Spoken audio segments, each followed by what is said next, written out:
You know what's more dangerous than somebody that doesn't know the Bible? Somebody who thinks they know the Bible when they really don't know the Bible. And I found that to be the case of so many of my evangelical commenters on my social media. They Google verses they've heard from the pulpit before, quote them as winning an argument, not realizing that they don't truly understand what a false teacher is, or what Paul was talking about when he says homosexuality in the Bible, or what it meant when Jesus said, "You've heard it said, but I say." We certainly don't understand the context of the Hebrew text, the Judaic portion of our Bible, and we don't honor it and its fidelity. And thus we use the Bible to abuse people and to condemn them in ways that aren't godly. My next guest helps set us all straight in that, as he is a Bible scholar, and truly a scholar that is looking at the history of the text. We're looking at where it came from and what it truly means. And he's one of the best creators I know anywhere. Dan McClellen, Bible scholar, is my guest on the Post-Evangelical podcast today. And as we go to talk to Dan, let me remind you that if you enjoy what I do on the podcast, in our spiritual life moments throughout the week, and everything else I do in content creation, please go to my new website, pastor-paul.com. Click that support Pastor Paul button and join our support community, where you can be in the chat room with everyone. If you sign up for a little financial support, you can get all kinds of cool things. And it'll just keep me enabled to continue to do the work I do here as Pastor Paul and through the Pastor Paul community. Now, let's talk to Dan McClellen and find out what this thing, the Bible, is all about on this episode of the Post-Evangelical podcast. Cool.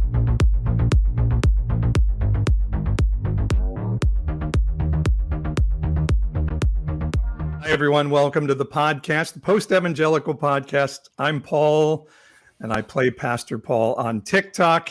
And I have another guest, or I have a guest with me today who also is a TikToker, and his account is blowing up. And I highly recommend that you go watch.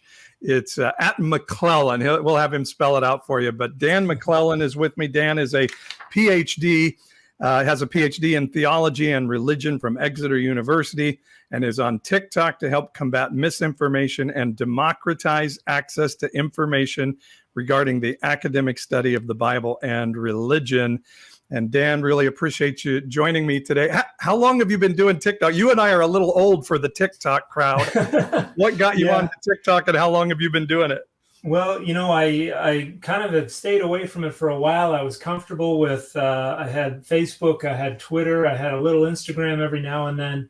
But I saw some people sharing stuff on those other platforms from TikTok, and it seemed to me that it was mainly people dancing and sharing recipes.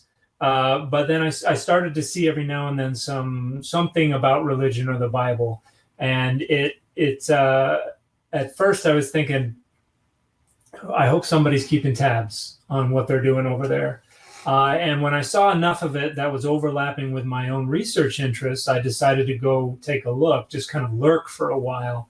And I quickly realized, no, there is nobody keeping tabs on things over here from an professional academic point of view. It is a lot of folks on different sides of different arguments. There are deconstructionist folks. You got the atheist folks. There's a lot of overlap there.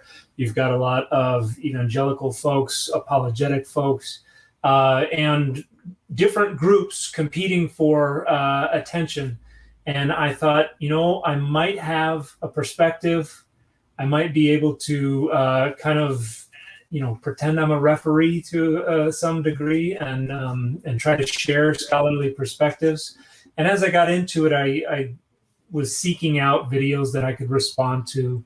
And I decided this was when I saw what the interactions were like. I started to get a feel for how TikTok works. I realized this was also a wonderful channel for democratizing scholarship a lot more, because one of the reasons there's so much misinformation is because people are going to go to where it's easiest to find information, and that is generally where it is free online, and that is for the most part, out-of-date stuff that's been in circulation for a long time and primarily is salient, is prominent because it serves the purposes of identity politics. And generally, that information, from my perspective, tends to be suspect. So I started trying to get some of the information out there and be a resource for people who are sincerely looking for more data, who are interested in finding out,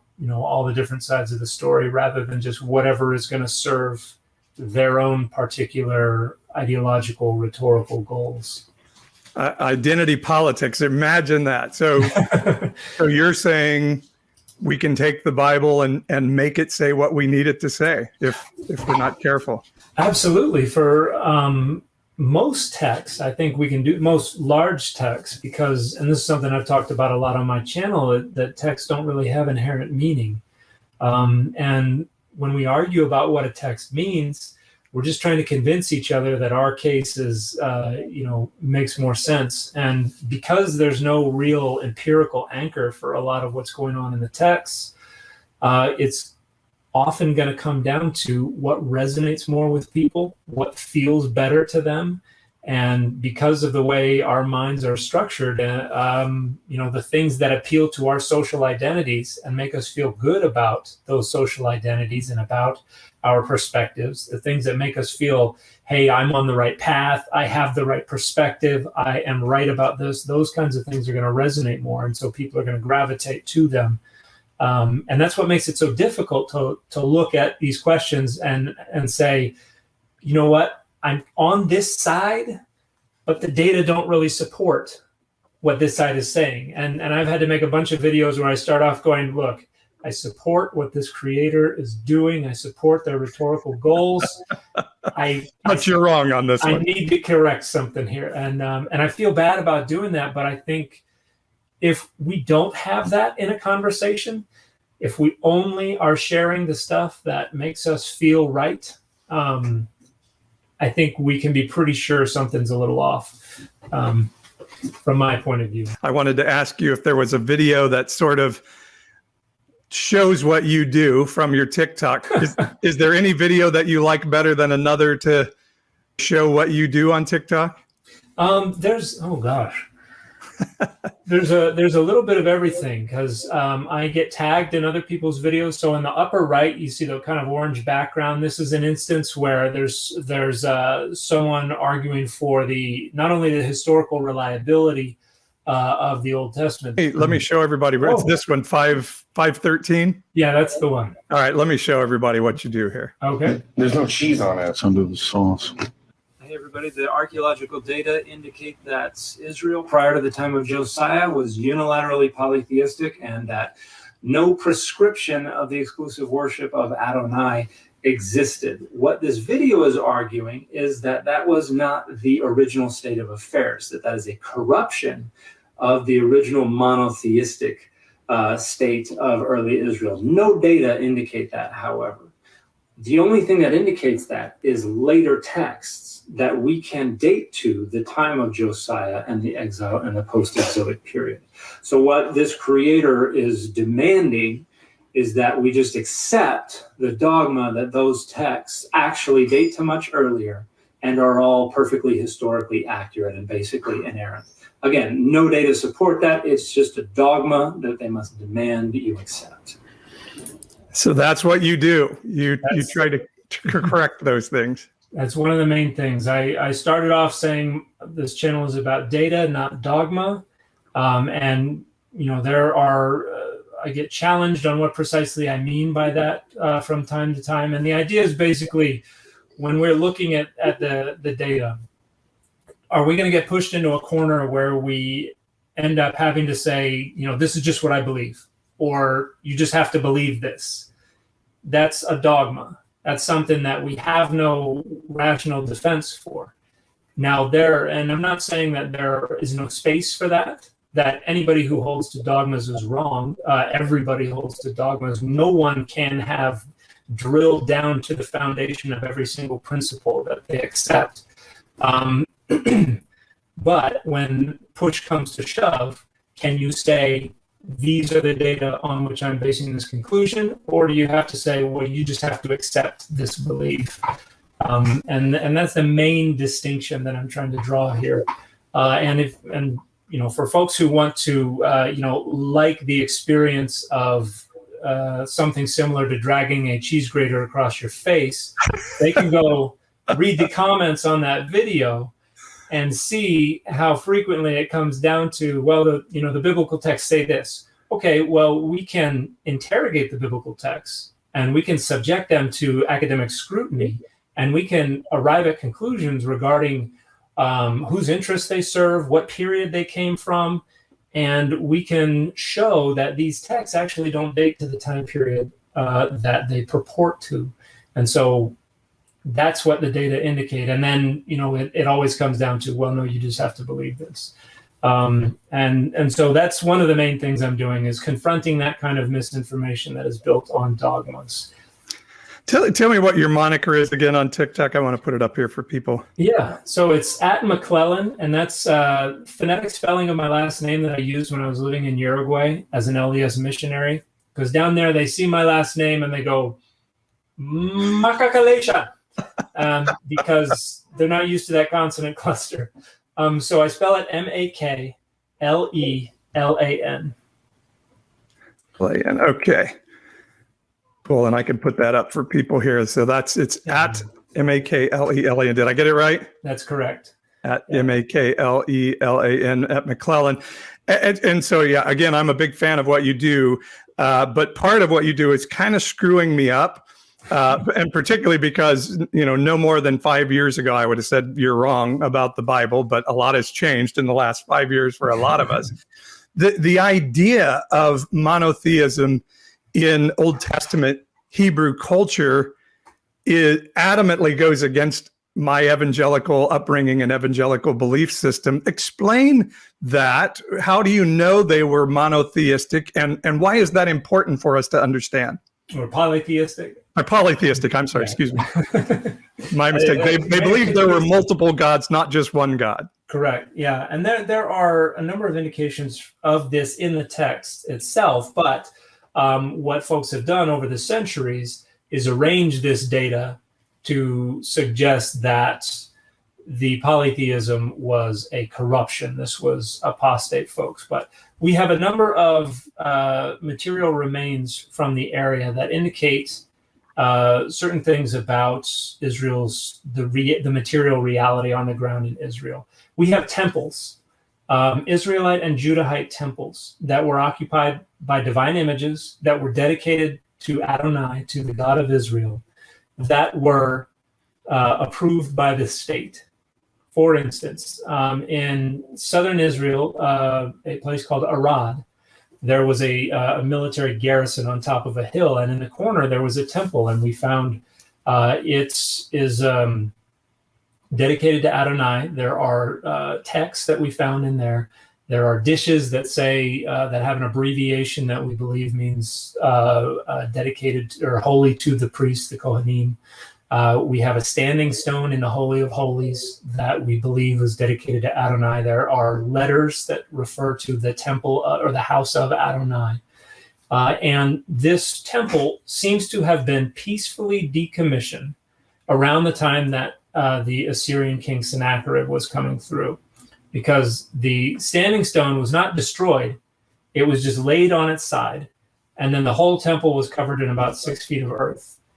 And the scholars, there are two positions on this, one from the more conservative scholars, one from the less conservative scholars. The conservative scholars say this is Hezekiah cleaning up the countryside of the high places.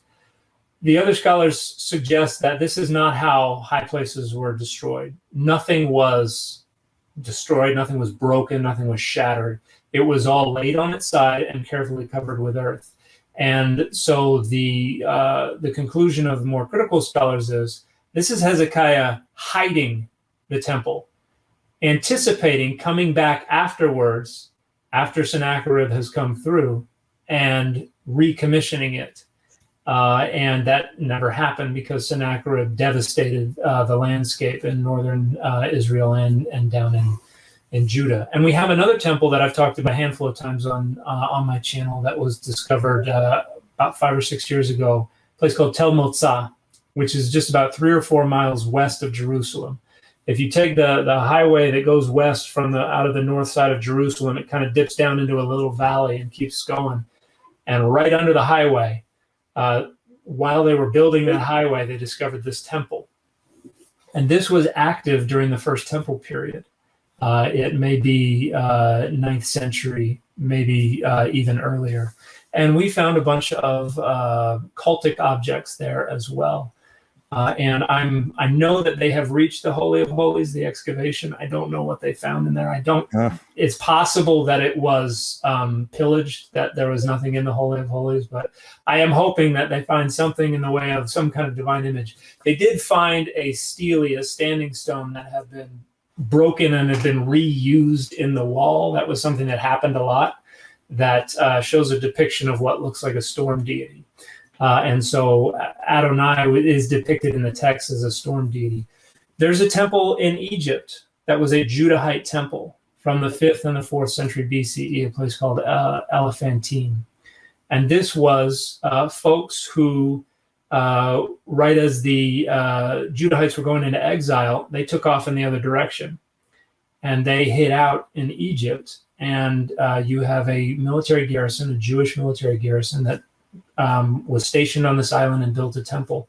And you have material dedicated to Adonai, and then Anat Adonai, which would be Adonai's consort or wife, partner. And this would have been a female deity. So God is married? Well, that's what the data indicate. And we also have a bunch of inscriptions from around 800 BCE. Not a bunch, we have a handful that talk about Adonai and his Asherah, which would also be another version of Adonai's consort or partner or wife.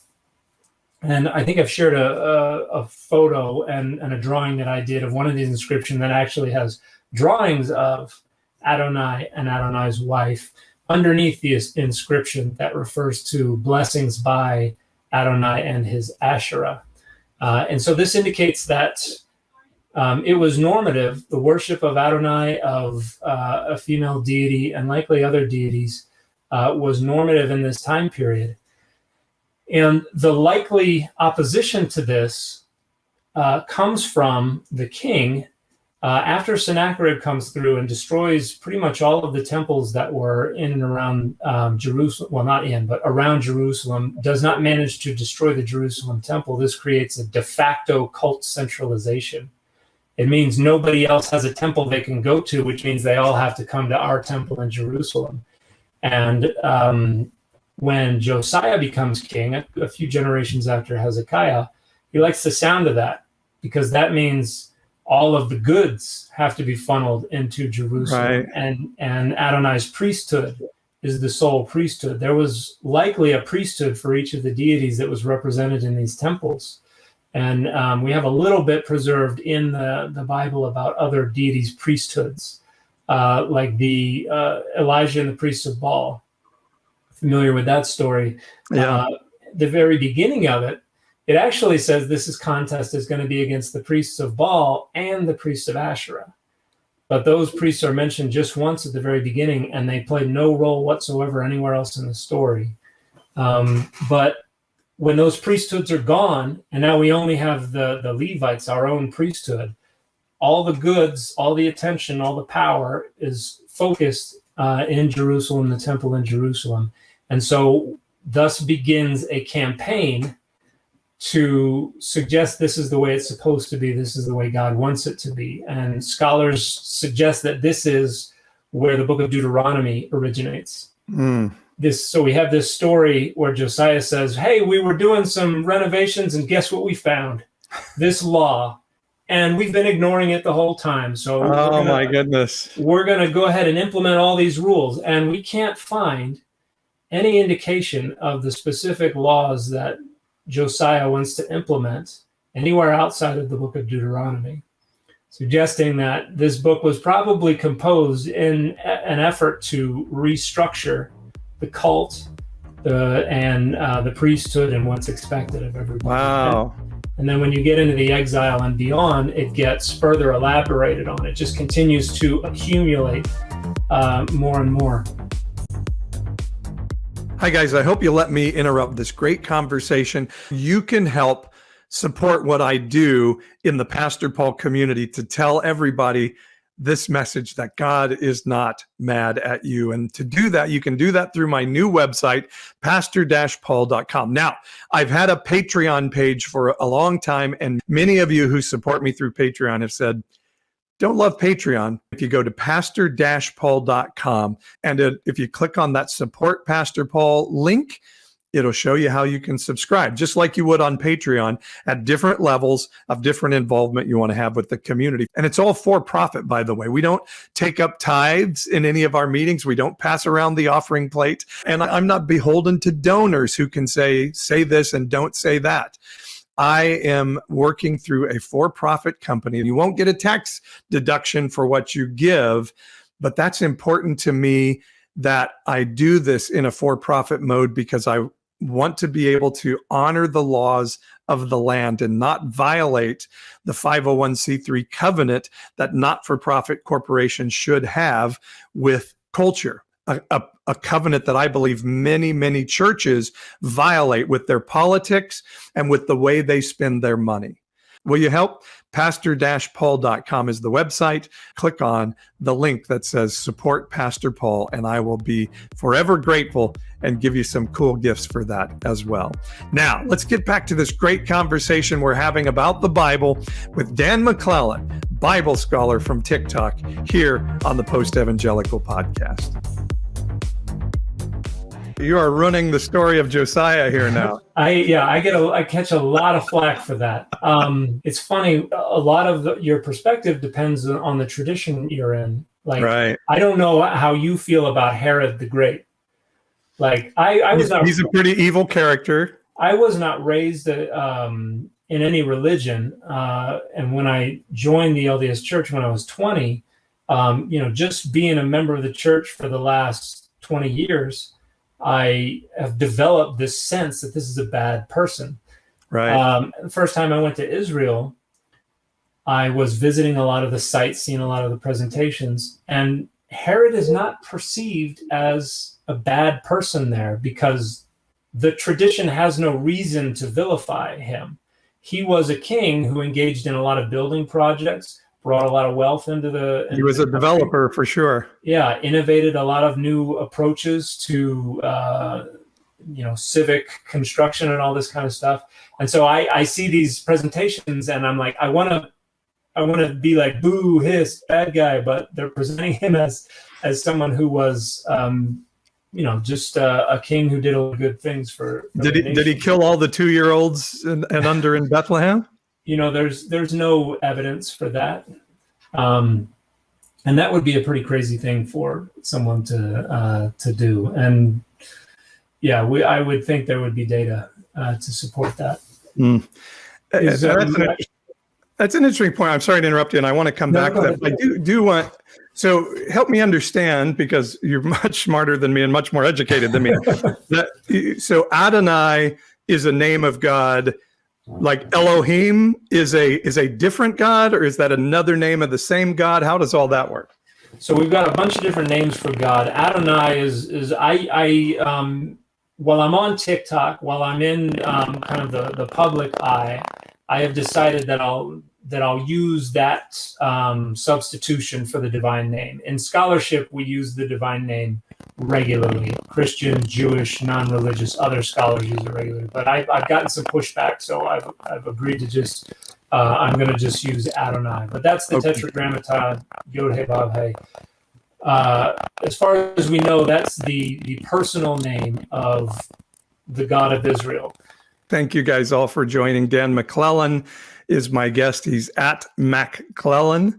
He's somebody that reveres the Bible, but is giving us a way to look at it that says, hey, this is how it has more historicity, and you can make a better case for the understanding of your perspective of it.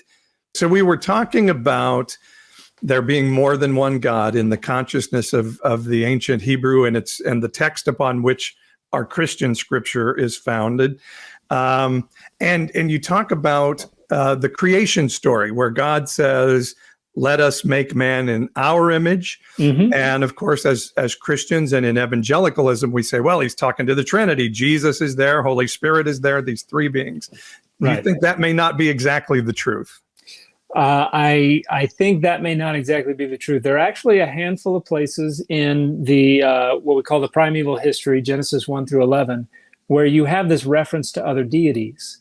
And they do refer to plural deities, which kind of complicates the Trinitarian understanding a bit of it's not three persons and one deity. They're referring to multiple deities. You have the situation in Genesis 1:26, and most scholars believe this is a vestigial reference to the divine council, which is basically the council of other deities that God uses to make decisions. We see stories about this in 1 Kings 22, where Micaiah says, "I saw the Lord sitting on the throne."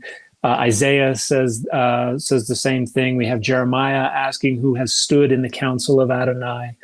And this divine council is made up of the other deities of the heavens, and they are the patron deities of the other nations of the earth. And we also find this in Genesis 3. So the serpent says, "You will be like the gods, knowing good and evil." And then later at verse 22, we have God saying, "The man has become like one of us." And then in Genesis 6, you have the reference to the B'nai Elohim, the children of God, who come down and father children with the daughters of humanity. And then you also have in the Tower of Babel story, you have a reference to another reference to us. And one of the things that these stories seem to be doing, at least in the beginning, and I can talk a little bit more about the divine council and the other early evidence for that. The Genesis stories, these are probably 7th, 6th century, so just before the exile, into the exile. They seem to pop up everywhere that humanity is about to encroach on the boundaries of divinity. So when they said the man has become like one of us, kick him out. Otherwise, he'll eat the tree and live forever.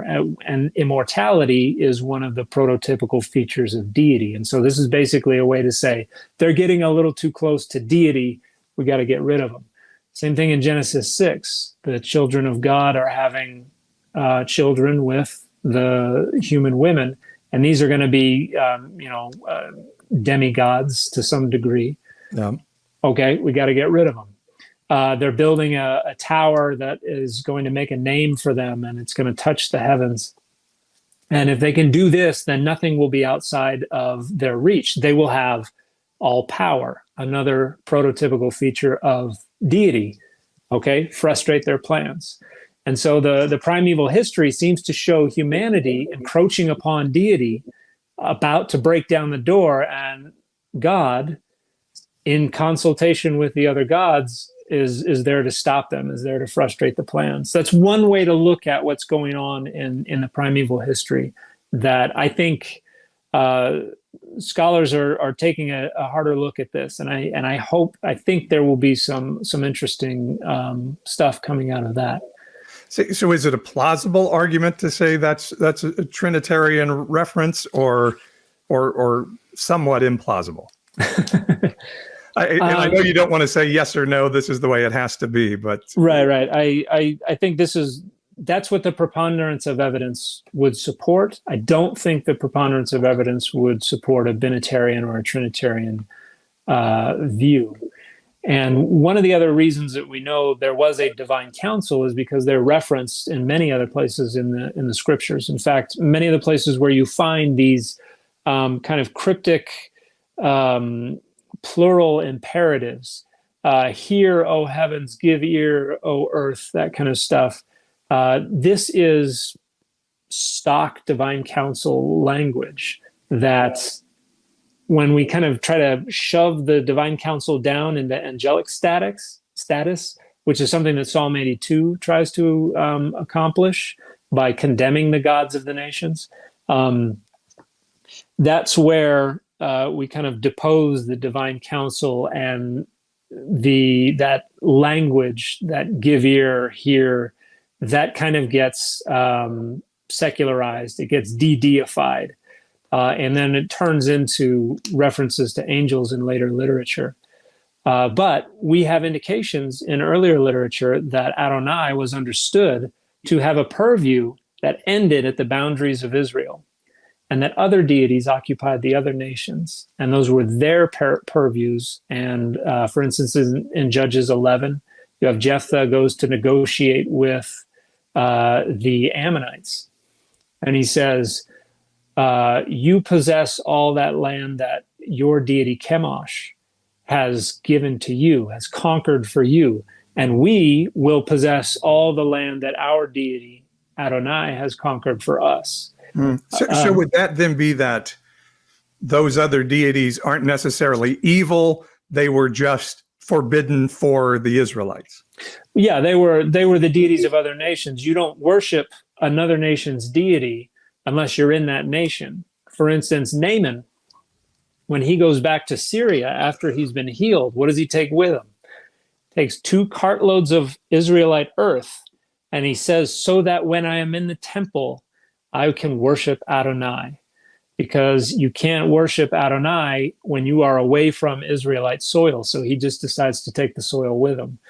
Similarly, when David is being pursued by Saul, there's the part where David sneaks in while Saul's asleep and takes his spear, and then goes, runs down the valley, runs up the hill on the other side, and starts yelling at him.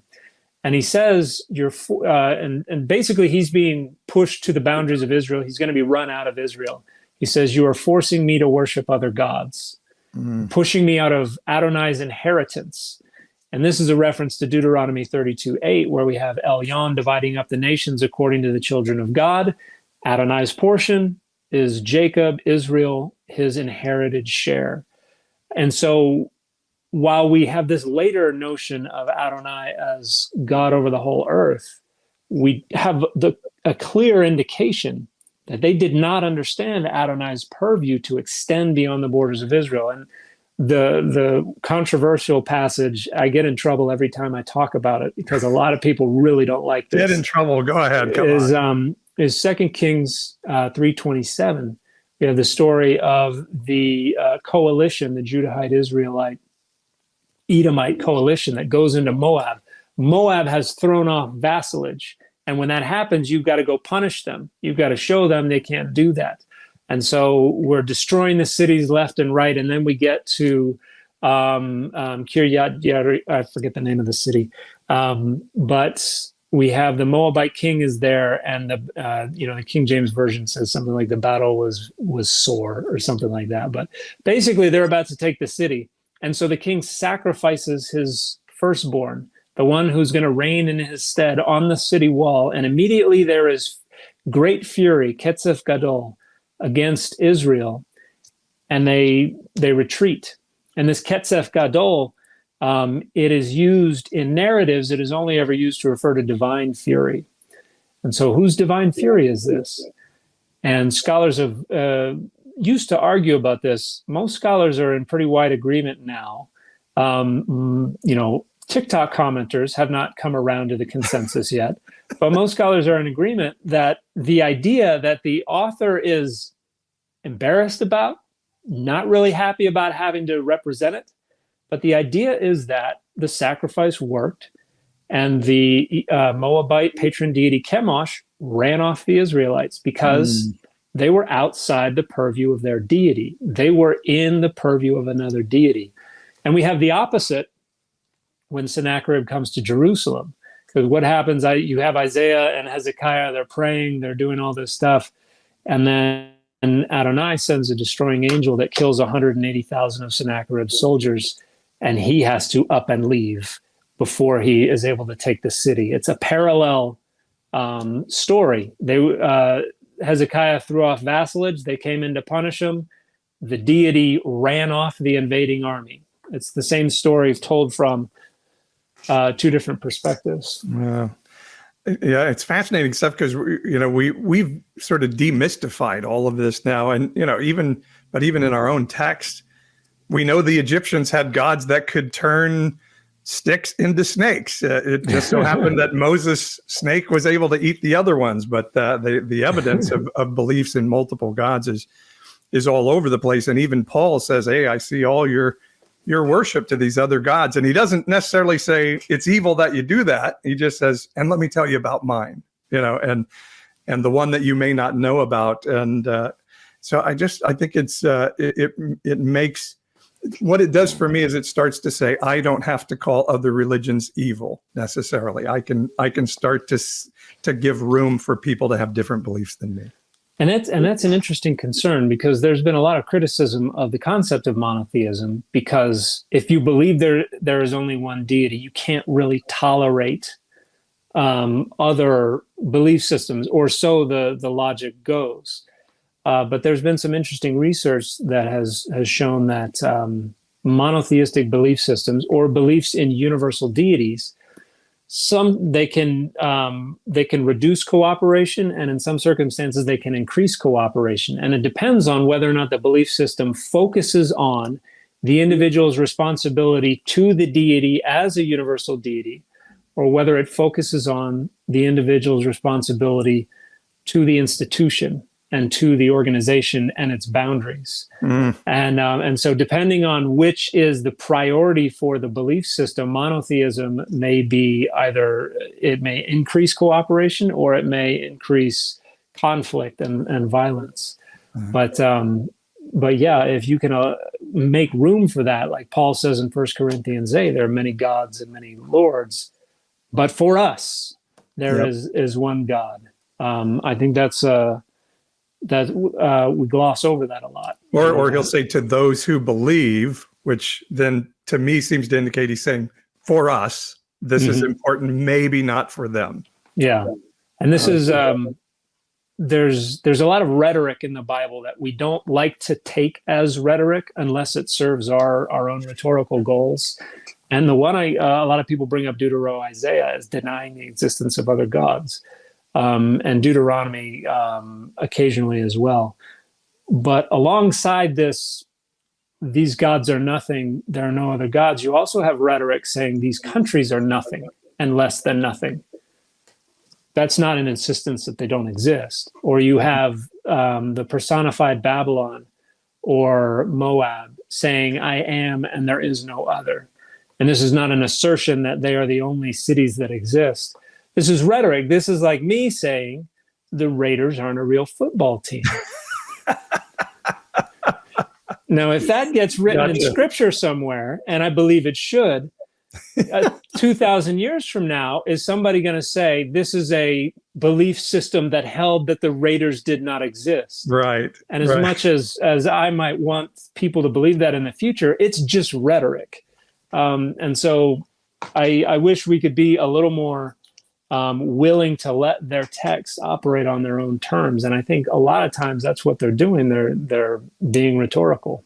Oh, that's beautiful. It's his name's Dan McClellen. It's at McClellen. I like to say McClellan. You can see that on YouTube right now, and go check out his TikTok stuff. What are the things that you have to correct the most often?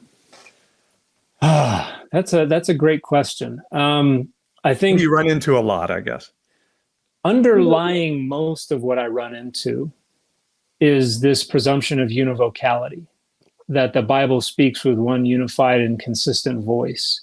And I think whether it is slavery, or whether it is other gods, or whether it is homosexuality, whatever, almost always it comes down to somebody is presupposing that this text written in 800 BCE over here must mean the exact same thing as this text written in 75 CE in another country in another language. We take Levitical law and we connect it to 1 Corinthians 6 or 1 Timothy 1 in the case of homosexuality.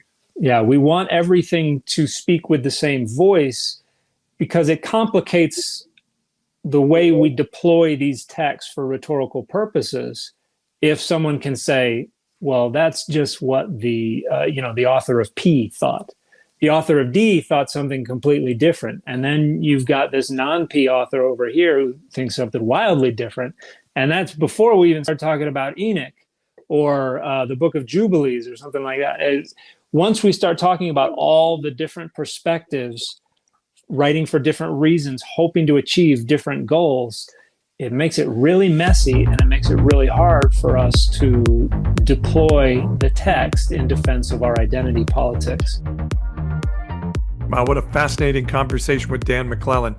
I went on to ask Dan about Adam and Eve. Do we take them literally, or are they an allegorical story? How about the Tower of Babel? Who was Paul talking to, and how do we interpret what he meant in the context of his culture? Dan and I talk about all of that in a bonus episode that you can get as a member of the Pastor Paul support community. How do you become a member? Go to pastor-paul.com, click on that support Pastor Paul link, and it'll show you how to sign up and get to the community chat board where you can find the link. Already a supporter of the Pastor Paul community, just go log into your account, go to the community chat board. It'll tell you how to get the bonus episode. We didn't stop talking. We kept going for about another 20 minutes, and you can hear all of it as a member of the Pastor Paul support community. Go to pastor-paul.com and click on that support Pastor Paul link, and it'll take you there. Thanks for joining me on the Post-Evangelical Podcast. Check out the bonus podcast, and we'll talk to you all again soon, even discussing this podcast over on the community chat room, where you can ask me questions and interact with me every single day in the Pastor Paul support community. Have a great day, everyone.